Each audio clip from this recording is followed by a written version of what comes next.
Yo acabo de colgar que digo porque cuento un relajo, pero supuestamente van a mandar un fact sheet con todas las cifras y las fechas precisas. Son 6 meses, el 5 de marzo termina, pero lo van a hacer de forma Hi, this is your escalonada. 2-minute warning. The Attorney General, Jeff Sessions, will come out and speak in 2 minutes. Hope not.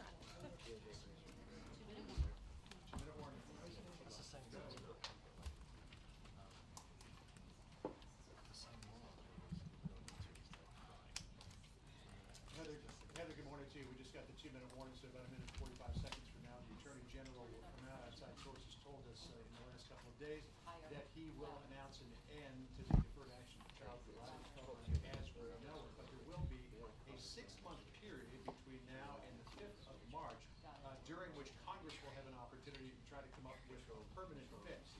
We were walked through in a conference call just a short time ago by the Department of Homeland Security all of the various details, which we will reveal to you later. We're on an embargo basis right now until after the Attorney General finishes what he has to say. But Daca, as we know, is going to come to an end, and all of the dreamers will be in limbo as of 6 months from now, unless Congress comes up with a fix. Now, what's interesting about this is that the Attorney General is announcing this, and not the President. It is the President who made the decision on this, and there are a number of memos that have gone back and forth as well between the Department of Justice and the Department of Homeland Security. Well, this is And coming now up against what a we're going to take a deadline look with at a number of clearly, states' there'll be a lot of attorneys people who general are wondering what their threatening status to in sue the the Trump United States will be, administration but if also you scrap what the DACA by political today. fallout Here's what we of all of expect, this will be. Lester. We Clearly, anticipate there are a lot Attorney of General people Jeff who support Sessions is the going DACA to program, announce that the who will be administration upset will about end this, but then DACA. there are people With who a are supporting 6-month delay, giving Congress that amount of time to fix the program. This is highly controversial. That's in part why you have the Attorney General making the announcement and not the President himself. It's already causing a fierce backlash from those on the left and the right, immigration advocates who say this unfairly treats the racial model. in the Republican Party that could potentially within losing control of Congress. Now the Attorney General. Good morning.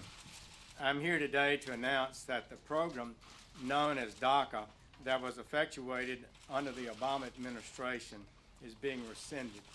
The DACA program was implemented in 2012 and essentially provided a legal status for recipients for a renewable 2-year term, work authorization, and other benefits, including participation in the Social Security program to 800,000 mostly adult illegal aliens.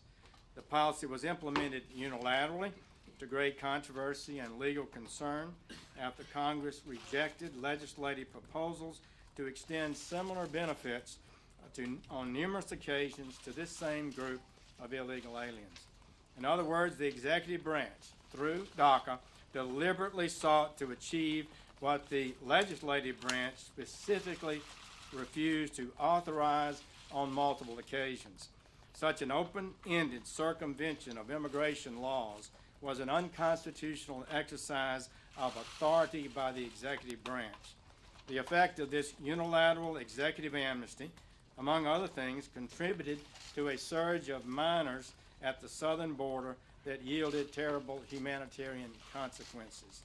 It also denied jobs to hundreds of thousands of Americans by allowing those same illegal aliens to take those jobs. We inherited from our founders and have advanced an unsurpassed legal heritage, which is the foundation of our freedom, our safety, and our prosperity. As Attorney General, it is my duty to ensure that the laws of the United States are enforced and that the constitutional order is upheld. No greater good for the overall health and well-being of our republic than preserving and strengthening the impartial rule of law. Societies where the rule of law is treasured are societies that tend to flourish and succeed. Societies where the rule of law is subject to political whims and personal biases tend to become societies afflicted by corruption, poverty, and human suffering. To have a lawful system of immigration that serves the national interest, we cannot admit everyone who would like to come here. It's just that simple. That would be an open borders policy, and the American people have rightly rejected that. Therefore, the nation must set and enforce a limit on how many immigrants we admit each year, and that means all cannot be accepted. This does not mean they are bad people or that our nation disrespects or demeans them in any way. It means we are properly enforcing our laws as Congress has passed them. It is with these principles and duties in mind, and in light of imminent litigation, that we reviewed the Obama administration's DACA policy. Our collective wisdom is that the policy is vulnerable to the same legal and constitutional challenges that the courts recognized with respect to the DAPA program, which was enjoined on a nationwide basis in a decision that was affirmed by the Fifth Circuit Court of Appeals. The Fifth Circuit specifically concluded that DACA had not been implemented in a fashion that allowed sufficient discretion and that DAPA was foreclosed by Congress's careful plan, close quote. In other words, the immigration law that Congress passed foreclosed this possibility of DACA. In other words, it was inconsistent with the Constitution's separation of powers. That decision was affirmed by the Supreme Court on an equally undivided basis. If we were to keep the Obama administration's executive amnesty policy, the likeliest outcome is that it would too be enjoined just as was DAPA. The Department of Justice has advised the President and the Department of Homeland Security that the Department of Homeland Security should begin an orderly, lawful wind down, including the cancellation of the memo that authorized this program. Acting Secretary Duke has chosen appropriately to initiate a wind down process. This will enable the Department of Homeland Security to conduct an orderly change and fulfill the desire of this administration to create a time period for Congress to act should it so choose. We firmly believe this is the responsible path. Simply put, if we are to further our goal of strengthening the constitutional order and the rule of law in America, the Department of Justice cannot defend this overreach. George Washington University law professor Jonathan Turley, in testimony before the House Judiciary Committee, was clear about the enormous constitutional infirmities raised by this action. He said, quote, in his testimony, "In ordering this blanket exception, President Obama was nullifying part of a law that he simply disagreed with. If a president can claim sweeping discretion to suspend key federal laws, the entire legislative process becomes little more than a pretense. The circumvention of the legislative process not only undermines the authority of this branch," he's referring to the legislative branch, "but destabilizes the tripartite system as a whole." So this is not a little matter. Ending the previous administration's disrespect for the legislative process is an important first step. All immigration policies should serve the interests of the people of the United States, lawful immigrant and native-born alike. Congress should carefully and thoughtfully pursue the types of reforms that are right for the American people. Our nation is comprised of good and decent people who want their government's leaders to fulfill their promises and advance an immigration policy that serves the national interest. We are people of compassion and we are people of law. But there is nothing compassionate about the failure to enforce immigration laws.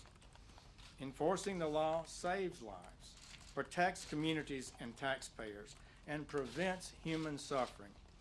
Failure to enforce the laws in the past has put our nation at risk of crime, violence, and terrorism. The compassionate thing to do is end the lawlessness, enforce our laws, and if Congress chooses to make changes to those laws, to do so through the process set forth by our founders in a way that advances the interests of the American people. That is what the President has promised to do and has delivered to the American people. Under President Trump's leadership, this administration has made great progress in the last few months toward establishing a lawful and constitutional immigration system. This makes us safer and more secure. It will further, economically, the lives of millions who are struggling, and it will enable our country to more effectively teach new immigrants about our system of government and to assimilate them to the cultural understandings that support it. The substantial progress in reducing illegal immigration at our border seen in recent months is almost entirely due to the leadership of President Trump and his inspired immigration officers. But the problem is not yet solved, and without more action, we could see illegality rise again rather than be eliminated. As a candidate and now in office, President Trump has offered specific ideas and legislative solutions that will protect American workers, increase wages and salaries, defend the national security, ensure the public safety, and increase the general well-being of the American people. He has worked closely with many members of Congress, including in the introduction of the RAISE Act, which would produce enormous benefits for our country. And this is how our democratic process works. There are many powerful interest groups in the country, and every one of them has a constitutional right to advocate their views and represent whomever they choose. But the Department of Justice does not represent any narrow interest or any subset of the American people.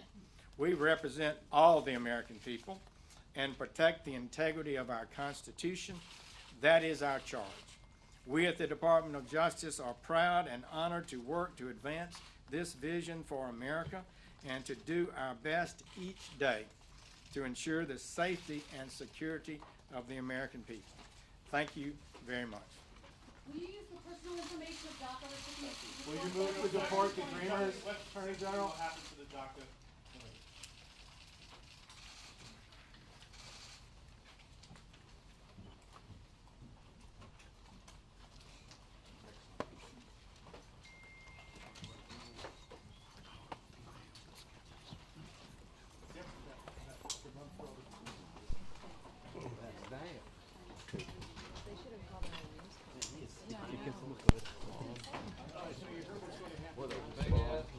Congress trying to mull this over and see if